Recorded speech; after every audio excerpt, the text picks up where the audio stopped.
Here we have a new 2025 Hyundai Sonata. This one comes in the SEL convenience trim level. Carbon blue is the paint color. And then we have the dark gray cloth interior. For the powertrain, we get a 2.5 liter naturally aspirated 4-cylinder engine. That's made into an 8-speed automatic transmission. Now, as we come around to the front end here, we do get our LED headlamps along with LED daytime running lights and a nice signature look for the Sonata. You kind of know what it is whenever you see it coming down the road, especially with that Iron Man light bar right on the front. So really like how they did that. Still a very refined look. 18-inch alloy wheels here. We get passive keyless entry on the front, power door lock controls, power windows. We get one touch up and down for the front, regular power windows for the back. Rear window lock is there, and then our power mirror controls are there. Blind spot monitors are included on this.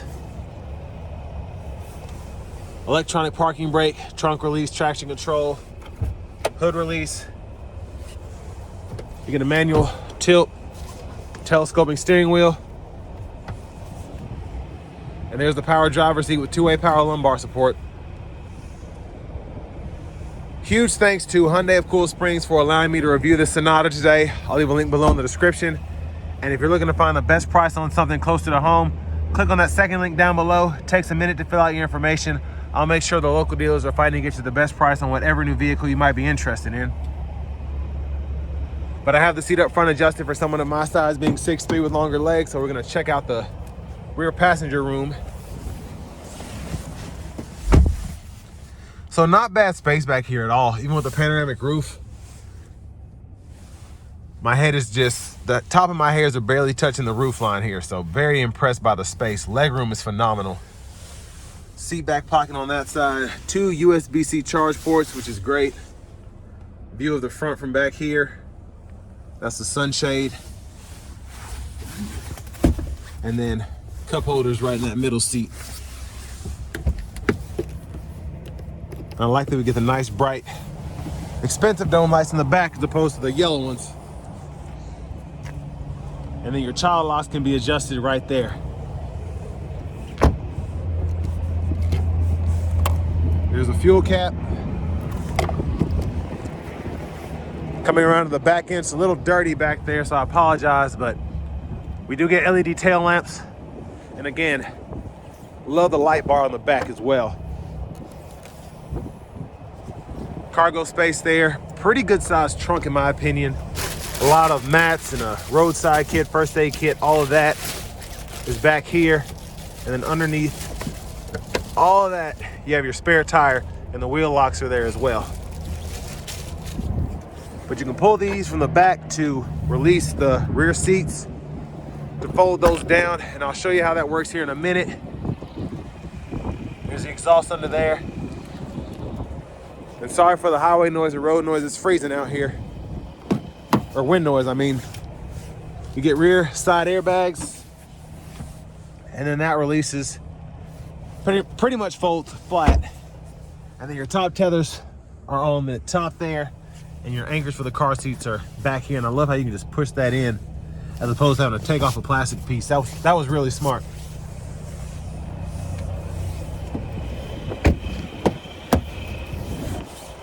Front passenger seat here, 6-way manual, so we can pump the seat up or down. Seat back there, seat bottom here. Small side pockets there, but I'm glad they have them. And then all of your owner's manuals are there in the glove compartment. Nice trim as well, how that goes with the screen. We'll look at that here in a minute. So as we come back around to the front end, I can feel my fingers. Whew.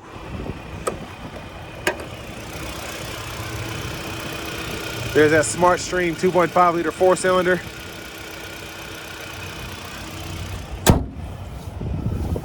But let's go ahead and hop in the driver's seat.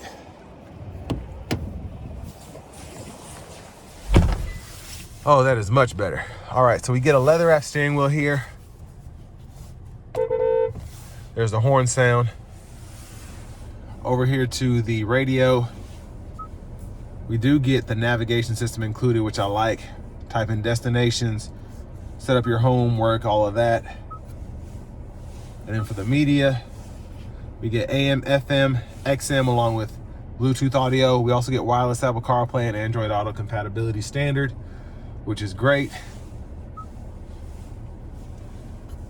And then this is pretty much everything that you need to get a hold of. When you have the subscription, you get weather, all of that, and then your maintenance in here with BlueLink. You can take a look at that. Now your vehicle diagnostics, I like this because you can actually go in here, and it's similar to the GMs, how you kind of have everything that you want here. So it shows you your tire pressure monitoring system, your power steering system, all of that, and it just makes everything known that everything's good, so on and so forth.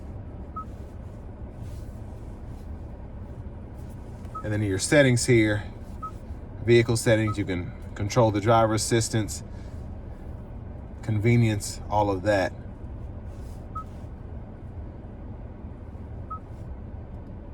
And then you get oil change reminders and things of that nature. So interesting setup there. Backup camera, guidelines follow you as you turn the steering wheel. And then down here, you got some shortcuts, hazards, tune knob, volume knob is here. And then down here you have your dual zone automatic climate controls, 3-stage heated front seats. Everything's kind of soft touch, so it's not an actual button, but it looks nice and it feels nice. Now down here you have your USB-C ports, and you can use these for either charging or hooking up the actual cord through to the system to run your CarPlay or Android Auto. 12 volt there, and then wireless charging pad right here. Now this, you can go through your drive modes by pushing this button: normal, sport, my drive, auto hold, and then hit this button here that pulls up the parking camera, bottle holders, center console cubby space, pretty good size. And there's the panoramic roof. That's one touch. And there's a look at the back seat from up here. And then up here, sunroof controls and all that. The lights. And there's your vanity mirror. But back to the steering wheel itself. Blinkers are here. High beams. You can set the auto high beams if you want. And then we have our intermittent wipers. So one time off, intermittent low, high. We can adjust that intermittent frequency here. Pull up here for the front wiper fluid. And then smart cruise, we can turn that on or off, set the speed, lane centering, gap adjust for the cruise. And then we can use this to go through the sub menus of the digital part of the gauge cluster. Well, the middle part, because it's all digital. And then you can scroll through each menu when applicable. So this one has the tire pressure monitors and your trip meter and all that. But hit this mode button, it goes through the audio sources. You can set up your favorites button here, and then your custom button there. But Bluetooth, you can scroll with this for volume, click for mute, voice recognition, and then you can go through your track list radio station presets here. And then for the shifter, it's like a little turnstile, so hit that for reverse, drive, kind of tap down for neutral, press on the side, park there. Push button start. Finally, here's the key fob with remote start.